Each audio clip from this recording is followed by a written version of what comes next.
Hi and welcome to Irish Greyhound Racing Tips with me, John Brennan.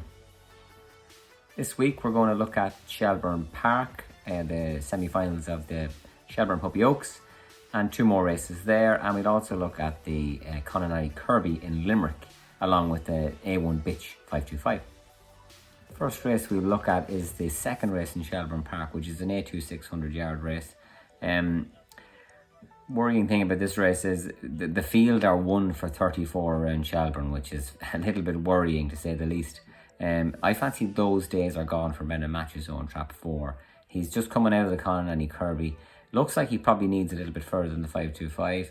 Didn't run Limerick particularly well, was a bit iffy around the first two bends.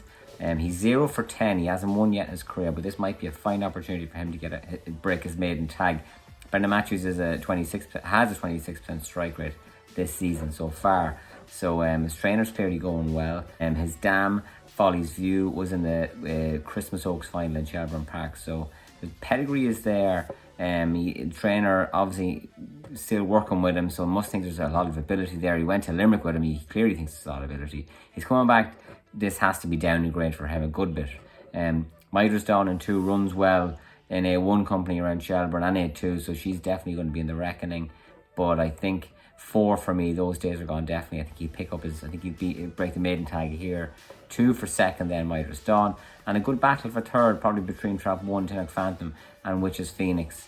I'm going to go for 6 though, so 4, 2, 6 for me in the second race at Shelbourne Park. Next we'll jump to race 3 in Shelbourne, which is an incredibly competitive A1 525. Loads of early on display here with Boyne Park Drill for David Murray, Tobin for Liam O'Rourke, Tinnock Solace from Michael Devereaux on trap 6. Lots of early on board here. Droopy Status for me though, I think the penny needs to drop with this guy. It's only a matter of time. I hope it's this week.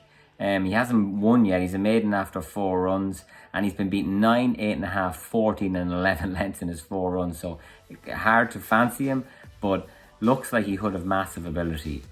Owen McKenna trains him, of course. Owen, a fine trainer, Derby winning trainer.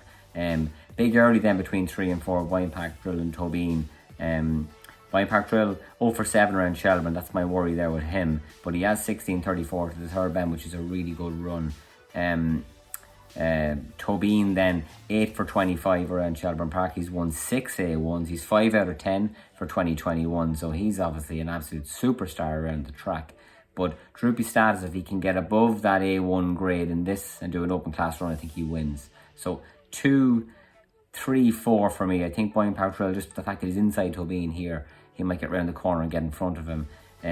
Neither are particularly stronger at staying either. I think that the 2 dog as well, Droopy Status, might have that on them all, so they might just stay a little bit better. So 2, 3, 4 in the A1 in Shelbourne Park. And I wanted the Shelbourne Puppy Oaks first semi-final. Front of Annie here for me. We tipped her a couple of weeks ago and she won. She won since, and she was brilliant last week against Rockland Swift to finish second. She came from a long way back. I think she wins tonight. She's got such good pace from the second bend home. Now Rockland Swift, no slow coach herself. She also can stay pretty well, and she beat Front of Annie last week. This race, there's not a huge amount of pace on here. Slippery Ed is very slow to the corner. Good Diva is not just running like she did in Newbridge. Killpipe loads of pace, but maybe not the pace to the bend. Scooty Centurion will probably want to move in a small, but I think this grade though is a bit beyond her. So for me, 6 to beat 4 Killpipe Blue. She looks like she could have a nice bit of pace. She ran that Newbridge unraced. I think she could be an interesting type for the future. And then Rock Glen Swift for third. So 6, 4, 3 for me in the first semi-final of the Shelbourne Puppy Oaks. In the second semi-final of the Shelbourne Puppy Oaks next, Burgess Cassidy, this is the outright winner for me. She's absolutely fantastic. She's so much pace to the third bend, but that run home from her is not. We talked about Front of Annie in the last race, her being so fast home. Burgess Cassie's third bend run home is absolutely brilliant. She's a 550 bitch in the making, I think. Definitely, she's a fantastic bit of pace. And there's not a lot of early left in the competition actually. Now, one of the best ones is Susie Sapphire, but then again, we've only seen her do it once and she's in trap 2. I'd like to see her do it again, but for me, it has to be Burgess Cassidy. She's done it week on week. I think she does it again this week. That's 16, 16, 16, 20, 29 to the third bend. should be loads, but she's staying on so well that if something's in front of her, she'll probably pick it up. So Burgess Cassie for me. Trap 5, Kildallan Pearl, ran her down really well last week. I think she's got an opportunity to do that again. I think she's found a nice little semi-final for her to stay on and finish second. So 1, 5 and 2, Susie Sapphire. If she gets a run, maybe gets in front, she might hang on for third. If she gets no trouble, I think she's got a chance. So 1, 5, 2 for me in the second semi-final. And I went to Limerick race 4, the New Inn Taylor and Lenson Bucko A1 Bitch 525. Nice little race. It kind of fitted nicely in with the races that we predicted so far, so I thought I'd throw it in there. Nutty Gem for me was in the Newbridge race. She wasn't disgraced either, running behind some of the bitches that we're looking at in Shelbourne Park running the Puppy Oaks. She wouldn't be out of place, I don't think, in the Puppy Oaks.